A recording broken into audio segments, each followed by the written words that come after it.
बंद करो, मुट्ठी बंद करो, मुट्ठी बंद करो। हाँ ऐसे खोलो, खोलो मुट्ठी।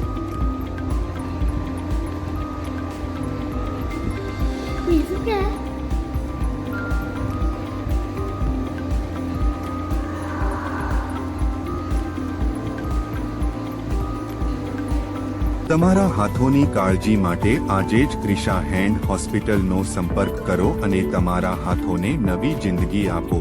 Krisha hand hospital, Vaishnodevi circle, Ahmedabad. તમારા હાથ સલામત હાથોમાં।